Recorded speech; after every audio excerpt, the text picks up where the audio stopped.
Hey everybody, and welcome to Page to Frame, where I'm Gabby. I'm Jess, Tiger. I'm even wearing my Tiger suit today. I know, it's so great. It goes with everything.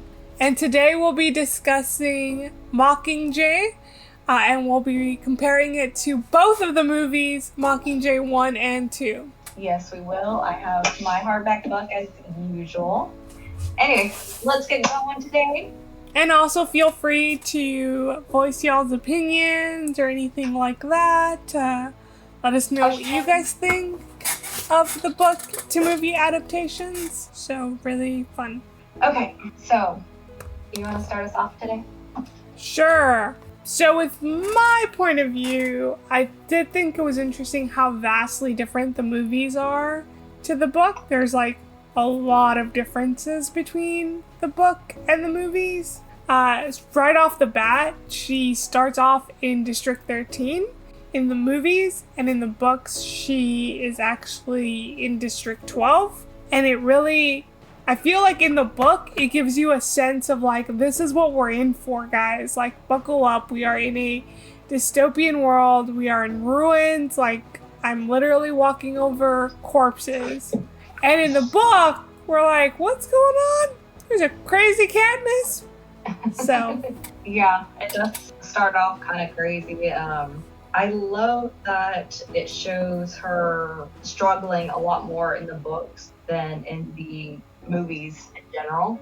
It really shows the pain that she's in a lot more than the books, how much she truly struggles. Yeah. So there's interesting things, right? Because we do get the perspective of Katniss. We actually get her inner thoughts when we're reading the book because it's first person. And in this movies, I feel like you get the very much separation of movie and book because you can't get her inner thoughts. Like it all depends on the acting and the subtext between every scene. And they remove so many scenes. So many. So I definitely not a fan of that. But you're right, she does suffer more in books. But also, I don't know, I feel like Gale was more likable in the movie than he was in the books. He was more like a what? Likable in the movies than he was in the books. I really hated him in Mockingjay. That's true. They definitely made him more likable in the movies. Definitely gotta say, my second main man there does it. Your what? My second main man. Yeah. The only thing I don't like, and I don't understand why they cut Finnick's parts so much, like, there was so many scenes that Gale got with Katniss that were, like, Finnick and Katniss's scenes, and they played out very differently than they did in the movies. Like, the second time that she sees Peeta and his interview. Sorry, I laughed at myself with my mouth open over here because I'm reading the chat. No. Comment. She said she didn't really like Gale in the movies. She didn't? Yeah, so I just read that and I was like, oh really? I left my mouth open for a second, so I laughed at myself when I read the comment. Well, okay, so Gale is just dislikable in general in Mockingjay, but it's because he's the extreme. So for Gale, he was very much the extreme of like, the ends justify the means. Like, nothing matters as long as we are victorious. Like, it doesn't matter what violent end we have to do in order to succeed. Getting scattering thought. Yes. No, but so Gale is the extreme of the ends justify the means and what that represents in war. And then I think Peeta is more like the pacifist, the one that's, at least in part 1, right? I feel like that's kind of the roles that they play in part 1, where Gale is the take up a sword, let's, kill everybody, and then, yeah. And then Peeta is the pacifist, in which he's like, we need peace, there should not be war, type of situation. But the scene that I utterly hated, and I didn't understand why I didn't hate it in the books, is because it never happened in the book, which is when Peeta's second interview happened. Gale then tells him that he'd rather die than say half the things that Peeta was saying. And it's so weird because he defends him before this. Like, he defends him for the first interview, which is basically the same thing that he said in the second interview, except in the second interview, you clearly see he's forced and clearly see he's, like, malnourished and has been tortured. And so if he was willing to defend him when Peeta looked super healthy and super great, it's, like, weird that a couple of days later he's just, like, so angry about it. But I know that they did it in order to create a rift between Katniss and Gale a little bit. It just very much seemed out of character for Gale to attack Peeta in such a way, because in Mockingjay, he has been such a defender of Peeta, and he does state in the books a lot more that he related more to Peeta, and it's just kind of a different version of a guy that loves the same girl. And in the books, it's actually supposed to be Katniss and Finnick, and again, there's still defense, like Finnick's like, oh my god, they're torturing him, but he does state, like, hey, don't tell anyone we watched it. And for Katniss, how I read it was kind of a test to see who was loyal to her and who was loyal to the rebellion. And to be honest, everybody lost, even Gale, because he didn't tell her. He didn't, like, bring it up. And then that's the actual fight that they get to in the books, was like, you should have told me. Like, you should have informed me of this, but you kept it from me.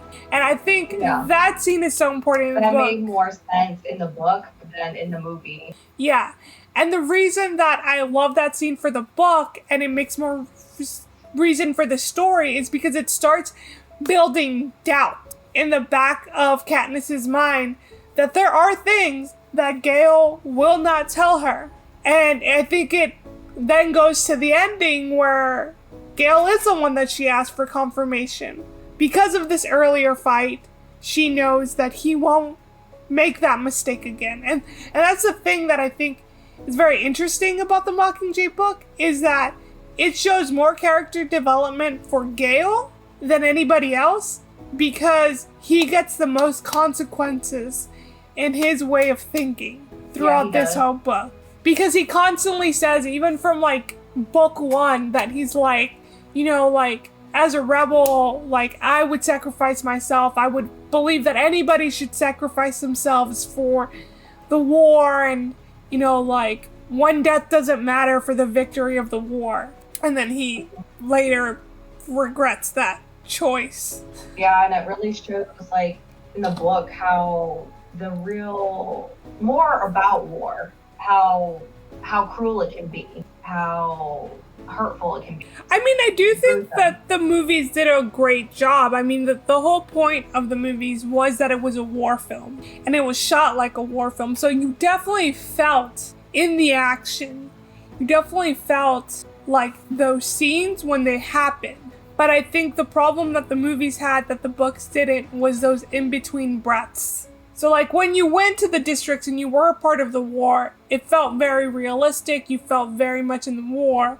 But when you're in District 13 or you're even in District 12, you know, you get a separate, like the war is off far away and not so close to home.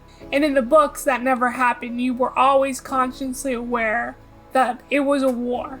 Yeah, there was that, but I was talking about, like, not also about the prisoners that they took, that they had in there. Like, I always told you that I had issues that they never showed the prep team.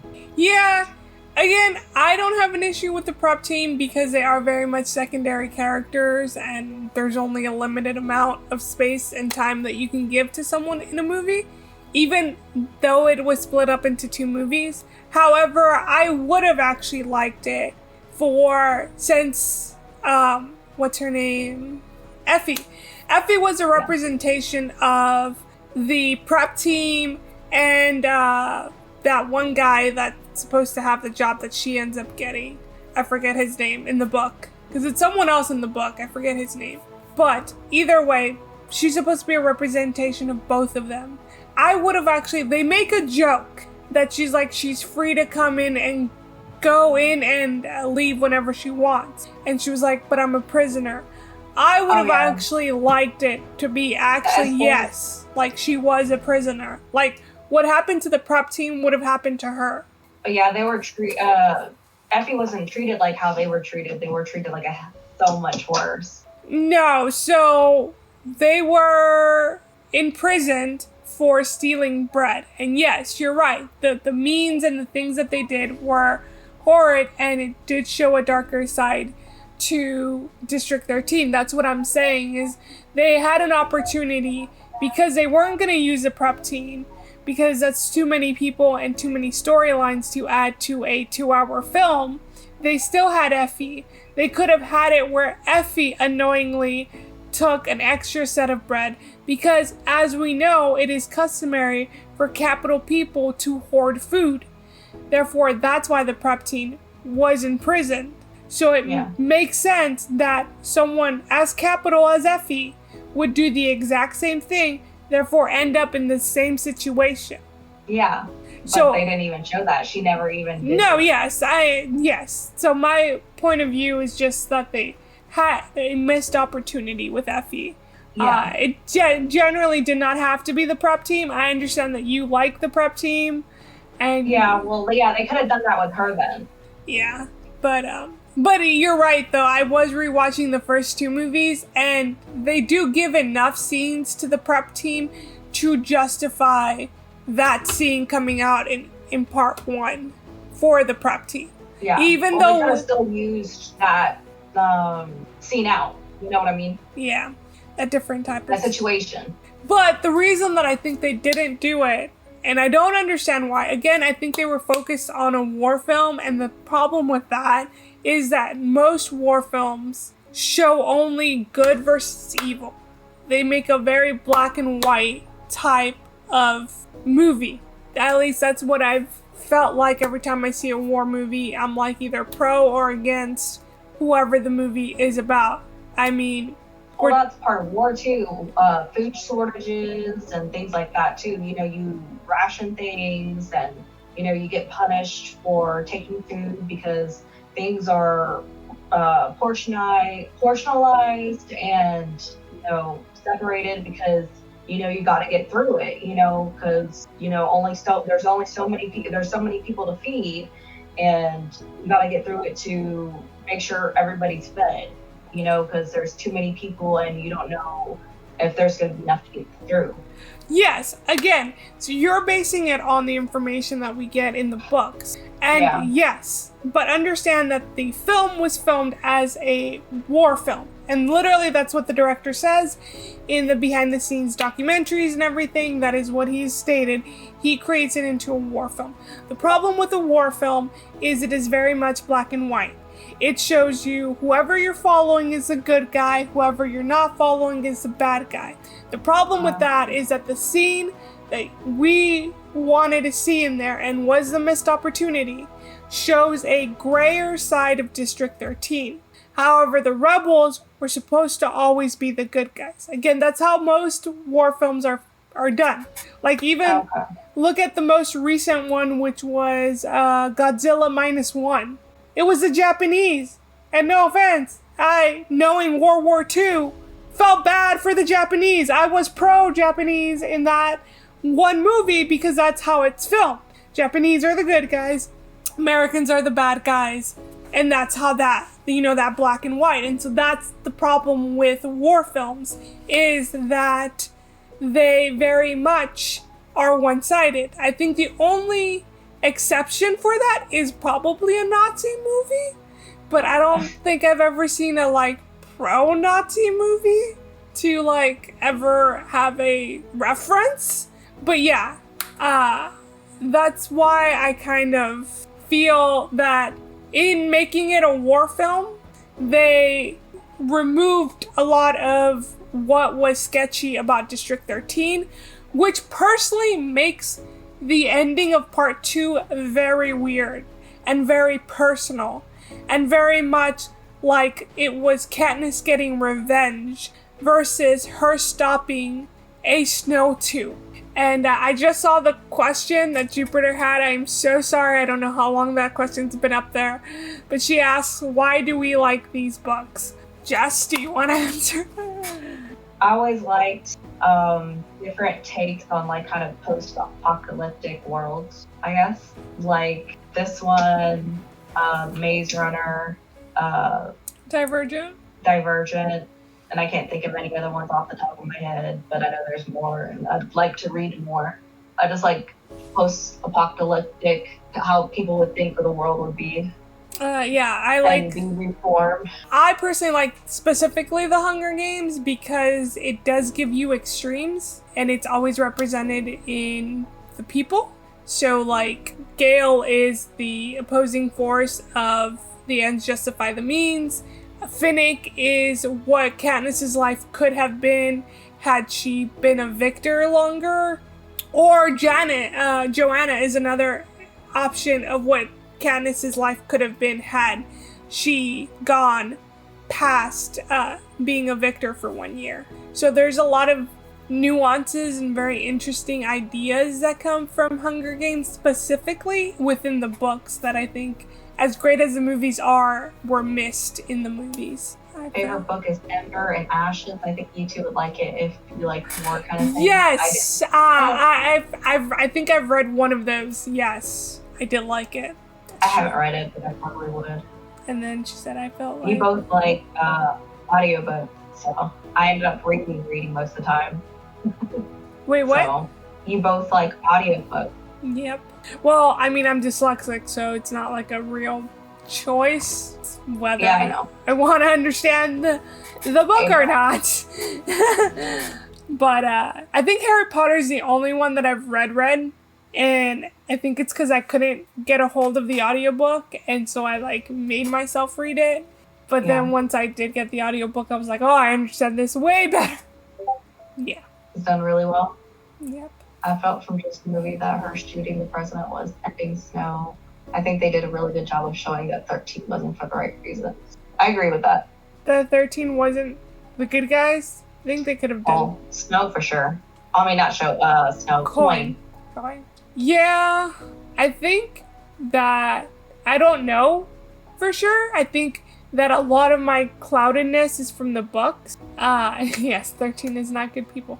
But that's very interesting because it's 13 who helps out a lot. So, like, the girl was called Coin. Yes. The president was called Coin. President Coin. Yes. And you're right. You do get evil vibes from her. But other than what she does in the end, I personally don't think... Like, if I had just seen the movie, I don't think I would have justified killing her for the nation. I would have been like, that's revenge for Katniss. Yeah, you're supposed to get the, like, literally the costume people made sure that you got vibes from her being evil. Like, down to the way her hair was, to her outfit, the way that she moved, all portrayed villainous qualities that we see in characters. So yes, from the moment you see her, you're not supposed to trust her. And the actress did a fantastic job in that. I just, again, think that it's different because you see a lot more in the books of what she does and what is evil in her than what she does in the movies. Unlike Snow, where, yeah, all his badness is out in the open. Like how Justice's just quiet. Huh? I'm like, you're just quiet. Oh, I was just letting you go for a second there. But I agree. My foot fell asleep. And Jupiter thinks the movies are better. Very few people I've heard say that. In general, like in any books, that the movies are better than the books. I think they definitely did a lot more detail. I did like a lot of the more detail that they do. I did enjoy the movies a lot more detail. Yeah. Well, yeah. That's the thing, is like the books, like you feel a journey, and then in the movies, again, they're amazing and great, and the action sequences are incredible. I mean, I literally went down the rabbit hole of listening to all the documentary of how the films were made, because it is a beautiful movie. But I do think that there were a lot of parts that I personally liked, because like I'm a huge Joanna fan, that I would have we were talking about that the other day. I wish they would have done that montage of training. I really think that would have been awesome. Yeah, to do a montage of her and Joanna training. And I think that would have added to war and seeing how messed up all of them are. Mm-hmm. That being said, there is only so much time in a movie. So I do know that they had to make the changes, like they made it where Katniss sneaks onto the train and goes. So I didn't like that. I do wish they would have made it where she did get to go to.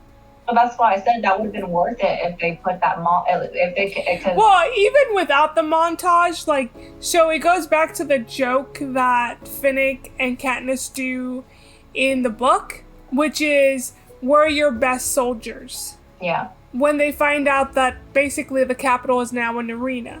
Yes, she can say that Katniss was untrained and all these things, and we know in the books that there is a montage that happens, and that's what justifies her taking her out there. But I think even in the idea of this star squad, like, yeah, I'll take you to the capital, but we'll be days behind. You'll be in the least amount of danger.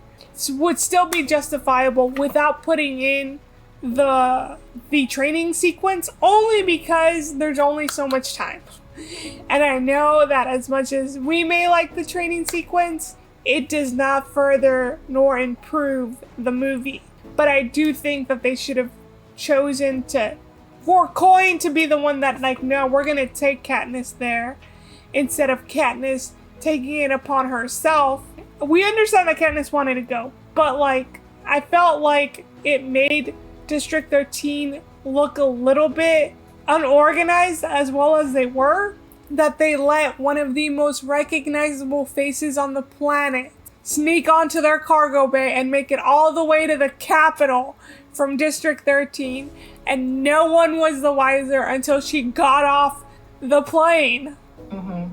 Like, I'm sorry, that makes it seem like they're incompetent, and I hate every time that they do plot convenience and then it makes District 13 look incompetent, or any character look incompetent. Mm-hmm. So, like, there were little tweaks like that I wish they would have done in the movies, but yeah. I didn't like that they also didn't put, I was really liking the movie, they didn't put a lot of how much Finnick was in the movie. Yeah. I swore Finnick was in it more. No, yeah. So that's what I had mentioned earlier, is that I really hated that they took a lot of Finnick and Katniss' scenes and replaced them with Gale scenes. I really hated that, because I think it did diminish his death later on. And so I'm a huge fan of Katniss and Finnick, only because that's the only platonic friend that she's ever really had, aside from Joanna. Like, this is like someone she knew would have her back.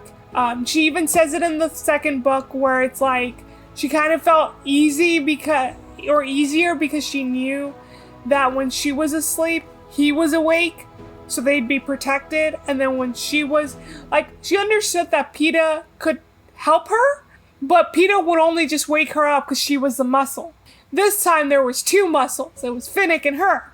So, like, she, like, felt easier and, like, better about that. So it was very interesting to have their friendship then develop, because they were both had people that they loved in the capital that were kidnapped. They were both going through this traumatic effect, and they were going through it very similarly. And she even says that it's Finnick's losing his mind that made her snap out of it, because she saw her reflection in Finnick, which I do think Finnick is a reflection of Katniss, like a possible future that could have happened for her.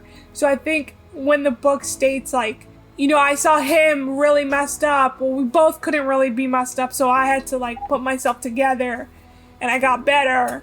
It's really a testament to their friendship. And then I do love, though, the little scene that Finnick and her had where he says, don't fall apart because it takes way longer to put yourself back together.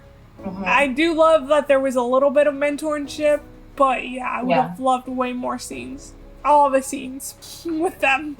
Because Gale was being a soldier. He was very much District 13. And that's the funny thing, that in this movie, you don't get that feeling. That, like, he was kind of leaving Katniss to herself, and that's how she became friends with Finnick, even closer than in the games.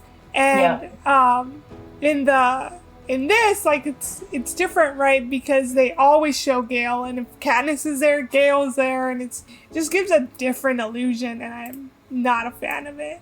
Yeah, like, it's not as much, because she was more with Finnick, like, she was dealing with Finnick more, instead of Gale, so that's not actually how it was. You're like... they were all actually meeting together and everything, so... And what happened to your sound? Huh? Okay, I couldn't hear you for a second, so I thought your sound went away. Nope, I'm still here. Okay. No, yeah. I do like how they did, what was it, District 2? I thought that was beautiful. How they took down District 2? Yeah, I thought that sequence was beautiful. I don't like how they did the Capitol rescue. Was not a fan of that. Just because it was happening at the same time, and then they don't even have her part where she's like talking with President Snow. Well, they replaced it with her talking directly to President Snow instead of her talking about Peeta, which I mean, I guess is a better option, but yeah, I feel like that could have... Like, I really wanted to listen to what Finnick had to say, because I know what he says in the books. And then I just had that distracting, like, actual mission. Even though the mission itself was beautiful. Like, the fact that they did it in such a short amount of time. That was an actual hotel in Las Vegas, by the way. That they, really? Yeah, that they, zipline into, or whatever. That's cool. Yeah, it's a huge thing. And then they had to make a pulley system. And then they had tested the pulley system. And then they were like, you want 6 guys to go? Okay, yeah, we'll get stick. So it's like 6 stump people. And then it's like, I think 2 to 3 floors before you hit the ground is when they replace Boggs and Gale. Because they're the only ones that like take off their mask and stuff. So that's what they do. So, but even then, like, Liam says, he's like, that's freaking crazy that the sub people had to do it like from the top all the way down. He's like, that's a huge drop. So it was like, I think that sequence was so beautiful, like so beautiful, and it was well executed. I just think the way that it was edited, it was 2 things going at once, and my brain was like either wanted to focus on the infiltration or wanted to focus on what Finnick was saying. Not both. Which is what happens in the books. Yeah. You would hate to be that person doing the controls. Yeah. No, yeah, but I think so Mockingjay 2 was edited by... No, Mockingjay 1 was edited by 2 editors, and then Mockingjay 3, I believe, was edited by 3 editors. Edited the whole film. But it's funny, it's interesting how the 2 editors that did do both films, but they had a 3rd editor in the second one, they actually, and it's something that I personally have never done, working in an editing house and everything, but they made it to where everything in their offices was identical, and so that either one could go into either office and like mess around with their workstation, and so it was easier. I found that very interesting as a person who does co-edit with someone in a post house, and we don't do that. Our stuff is like very different. I mean, I've learned the way he edits and he's learned the way I edit, so we are able to do that and go into each other's room and like, you know, tweak things as we need and stuff. But yeah, I can never imagine like not having my own style of editing just to mirror somebody else's. I mean, I think I would do it if told to, but like it's just very interesting that that's the way that they chose to do it.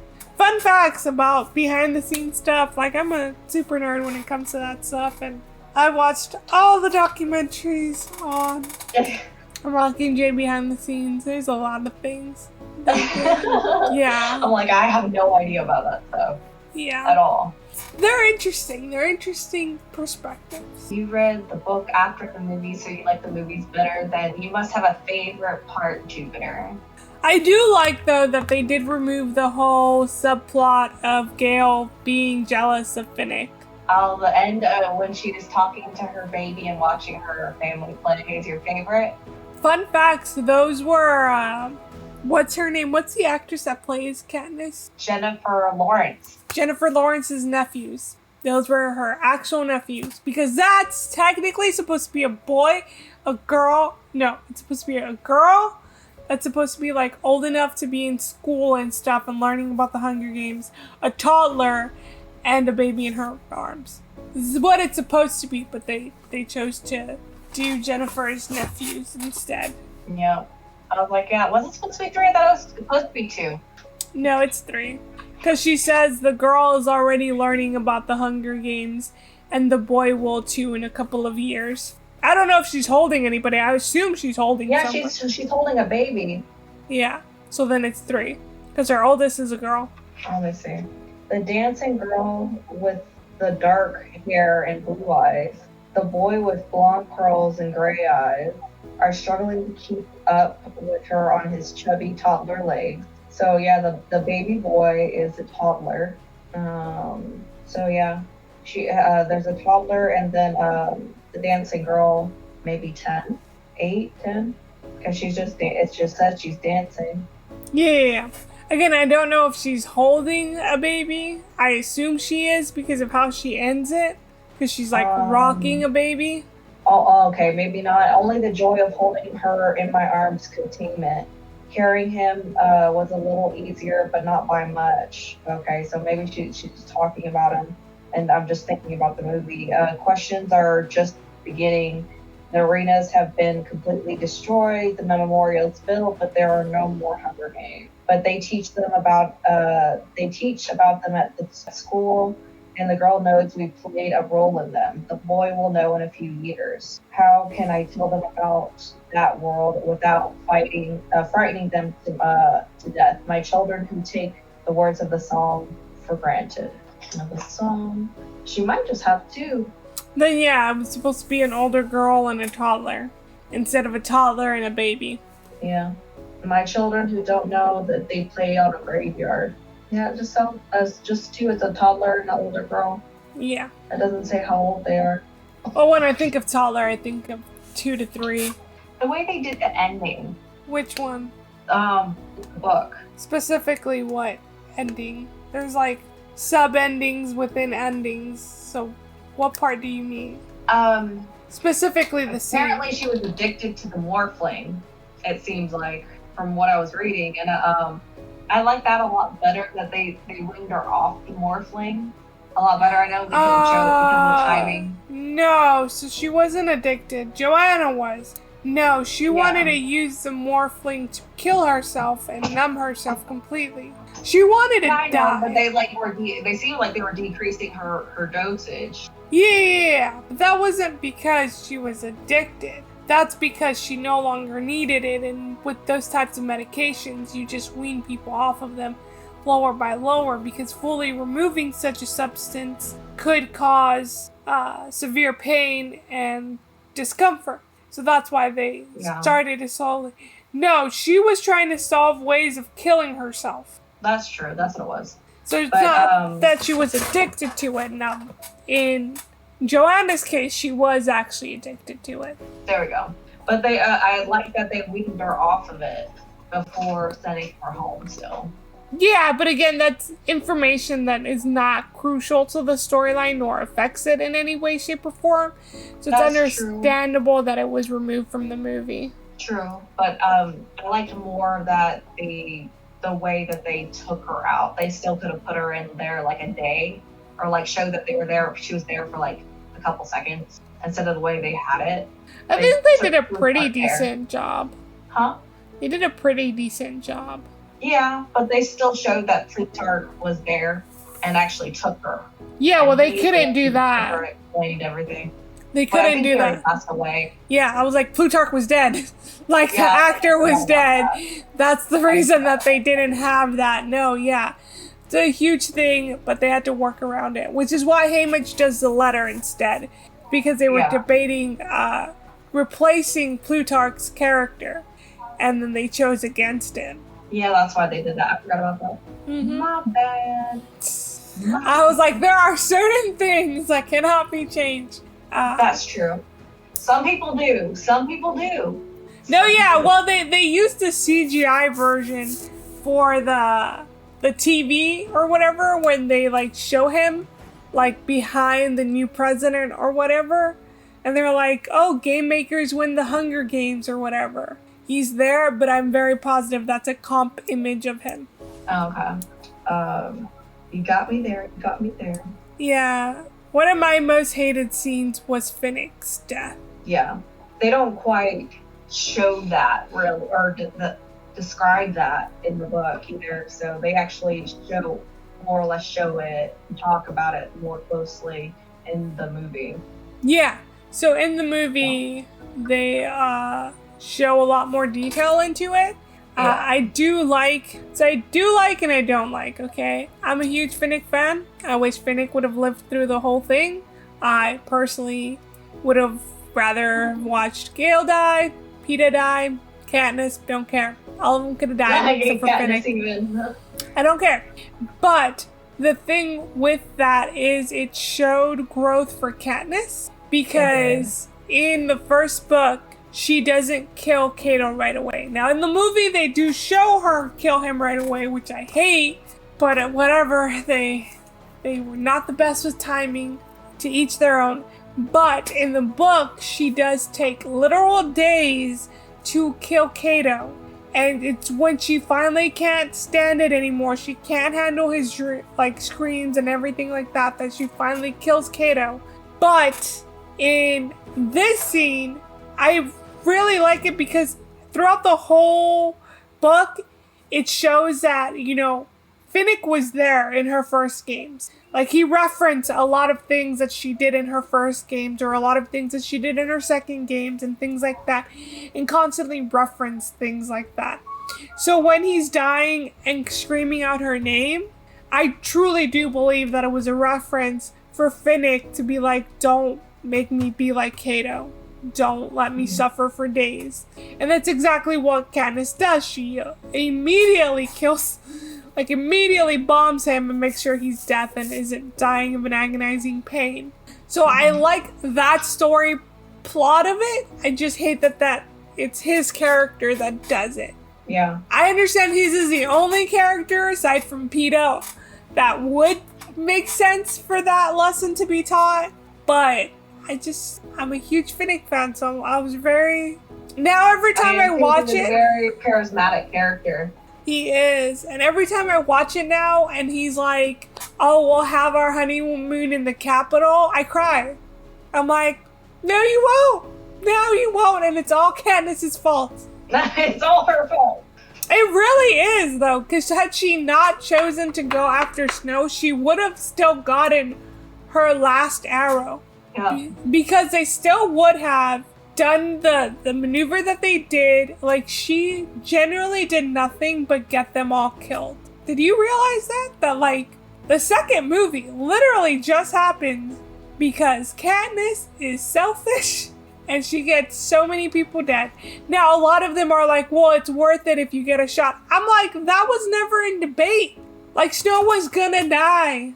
Like, the rebels weren't gonna let him live. So, like, really, like, had you changed it where she just goes back to command or she follows instructions or whatever, less people die and she still gets the ending of, like, being chosen whether or not she kills Snail or Coin. Boggs wouldn't have died. Boggs would not have died, no. Well, no, Boggs would have died. Boggs would have died because Boggs dies when they're still doing the star mission or whatever. Oh, yeah, that's true. So, but, like, the two sisters wouldn't have died. Finnick wouldn't have died. The brother to the mute wouldn't have died. Like, literally, there was, like, only 5 of them left. Yeah. When they started, I think they were, like, 15. And by the end of it, there were, like, 5 left. I think it was 11.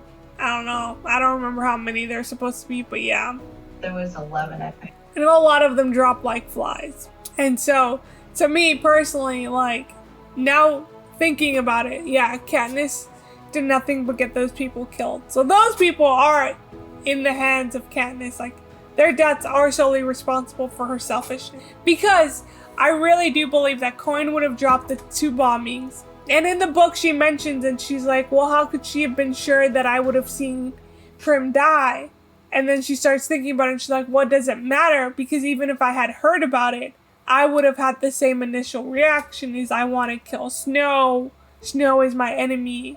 And Coin would have gotten my loyalty, because I would have heard that Prim died in the front lines. Now, the question would have been, had she realized that it was Gale's plan, that may not have happened. And in that case, she may not have killed Coin, and maybe we would have a sequel to Hunger Games. Possibly, yeah. You know? She would not have realized it if she didn't talk to Snow. Well, no. But that, again, all that stuff would have happened with or without her choosing to go after Snow. Mm-hmm. So her choosing to go after Snow kills the majority of her team. Not Boggs. Boggs dies before that.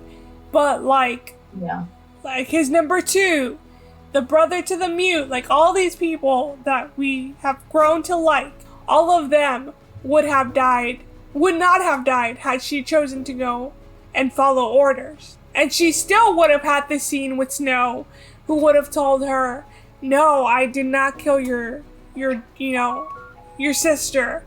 I didn't do that. She would still be given the last shot because it is very much symbolic.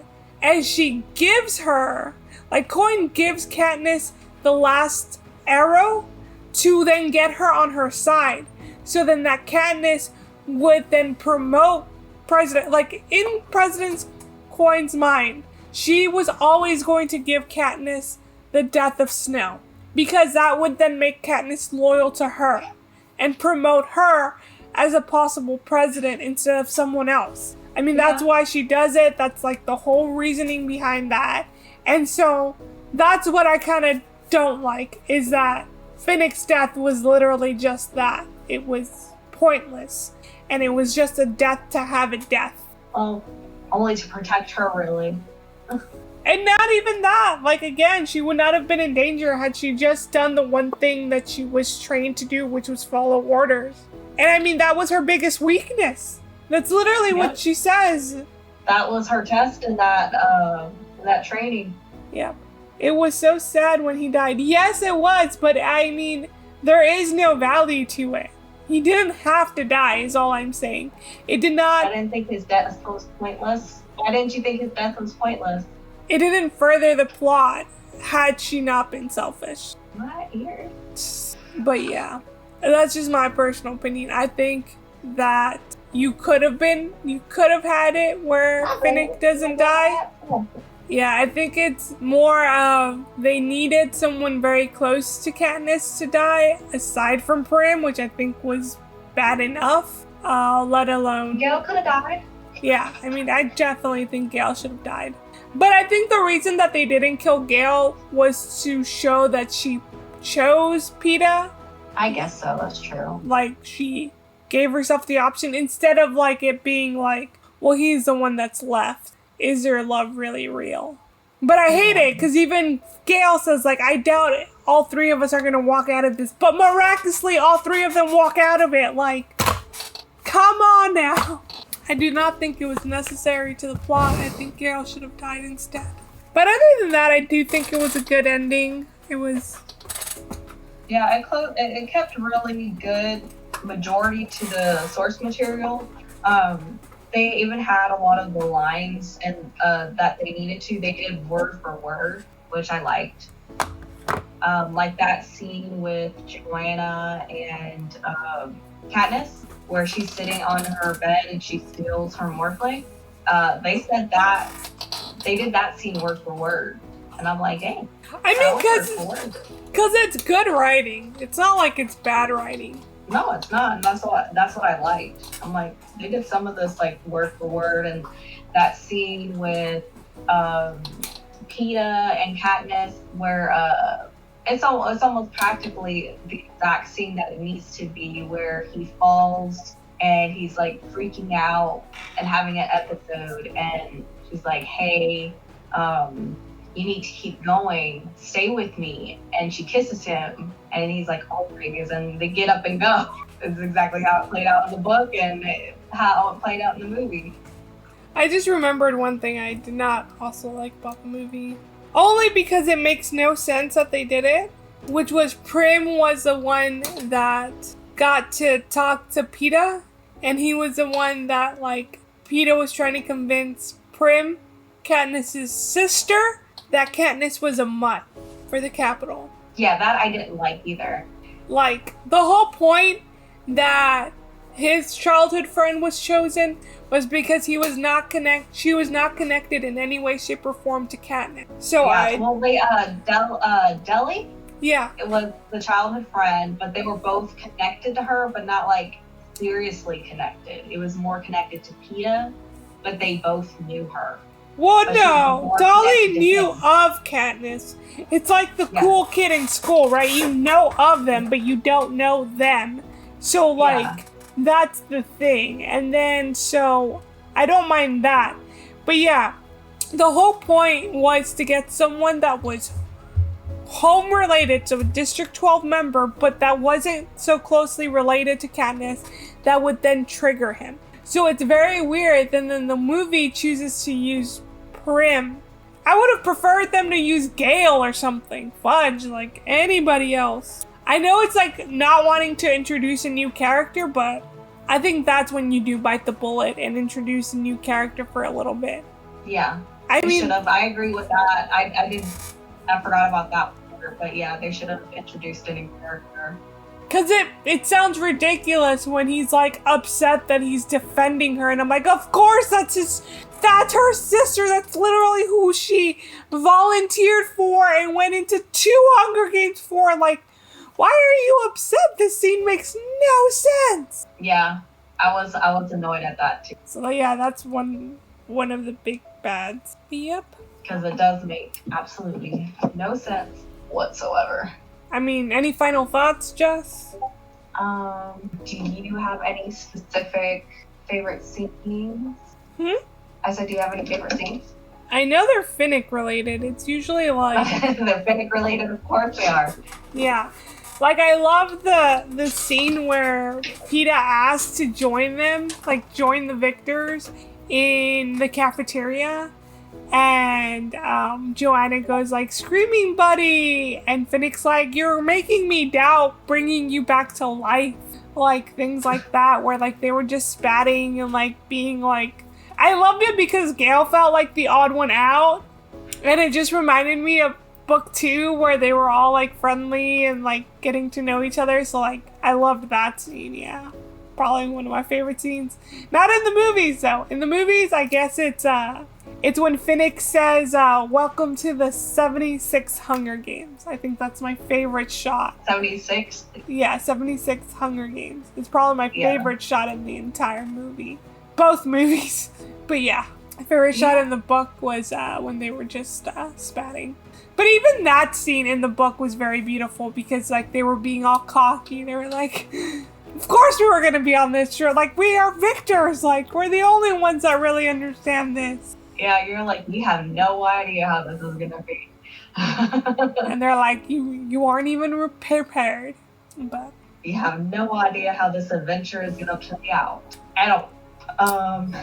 Mine in the book, let's see. I think one of mine in this book, my favorite part in the book, well, I guess it's in both the movie and the book, would probably be where it shows a lot of character development of Prim, where they both can't sleep because she crawls into her bed because she can't sleep, and she tells her, hey, you know, you can demand just about anything from them. You know, you're the Mockingjay, you know, you can just ask and they'll pretty much give it, you know, and she's like, well, dang, you're right. If they want me to be the Mockingjay, you know, you can make conditions. It shows character development of her and how much she's had to grow up and make her sister realize how much she's grown up, and a lot of just development on both of them. That's fair. Probably one of my favorite parts, I think. And the movie, oh, that's in both of them. I really like how the scene was done for the tar in the movie. Oh, the black goo? Yeah. That scene was so cool. beautiful. I'm sorry, it looks awesome. It looks absolutely cool. Looks so beautiful. That fluid simulation, man. It's on point. I was like, look, it's a black wave of gush. That is true. Seeing it, what do you call it? Seeing him kill that member of their team, like Peeta kill that member of the team, is different when Katniss describes it to like actually seeing it. It was like, well, like maybe Peeta should be put down. Or not here. He's vicious. Yeah. Yeah, I think that was Mitchell? I don't remember which one. I think it was Mitchell, because that was like one of the first dudes that could pick. Because Cressida is the one that films the most. Mm-hmm. Cressida is the one with the half-shaven thing with the beautiful tattoo. I can't believe that actress actually shaved half her head. She sure did. That's dedication right there. But she asked that it only be half her head so she could still like comb it over and still have beautiful locks for other roles. But yeah. Yeah, I found the line. Let the 76 Hunger Games begin. I love that. Leg 1 and leg 2 top. Let's see. The Mockingjay singing was really nice with the Mockingjays. Was a nice scene. Yeah. Oh, what's with the fancy bracelet? Farsighted. Mitchell, Holmes, let's see. Along with the gal, the squad includes 5 soldiers from 13. Jackson, a middle-aged woman who's Bog's second in command, looks kind of sluggish but can hit things from the rest of us can't even see without a scope. Farsighted, a pair of sisters named Leg. We call them Leg 1 and Leg 2. Mitchell and Holmes. Yep, that's them from 13. And then the crew, the film crew, which is Cressida, Masala, Costa, and Moloch. I think I put that right. I don't know. But did you know that so clearly the director chick, what's her name? Cressida, right? Yeah. She's from Hunger Games. Y'all know this, right? Right? I'm not the only one. And then she's also from like Tudor, The Tudor. She plays Elizabeth's mother, Anne Boleyn. And so here's a nerdy fact for people who like do you like the Mighty Ducks? Yeah. The old 90s movies with the hockey movie? Mm-hmm. So the mute, the one that got his tongue called out, is one of the Bash brothers. Oh yeah. Huh. It's a fun little fact. I remember that. Yep. He also comes out in Daredevil as Foggy. He does. He's the best friend. Yep. He's the other lawyer. Mm-hmm. Comes out in Luke Cage too, I think, and Defenders and all that stuff. But yeah, I was like, what fun little facts, like, people that came out in Hunger Games and are actually in other things. Ooh, maybe I should do a top list of that for my channel. The actors that came out and other things? Yeah, like Hunger Game characters that came out in other stuff. Because like Marvel, which is the district tribute from #1, comes out in The Boys. Just fun little facts. Alright, that is it for those people that are probably not watching this, still watching this. If you haven't already subscribed, please subscribe down below. Check out any of our other social medias based on the link tree below, as well as on the screen right now. There's like our Instagram, Facebook, YouTube, and Twitter. And we have a TikTok as well. Yes, so follow us on any social media that you are normally on. We appreciate any love and support, and thank you guys. Share. Yes, and tomorrow we will be doing the quiz, and then following that we will be doing a Ballad of Songbirds and Snakes. So feel free to reach out before the next posting to get your input in. If you do message us or Twitter or Facebook or Instagram message us, we would love to have your thoughts on the show. Have a great weekend, everybody. Until tomorrow. Bye. Bye-bye.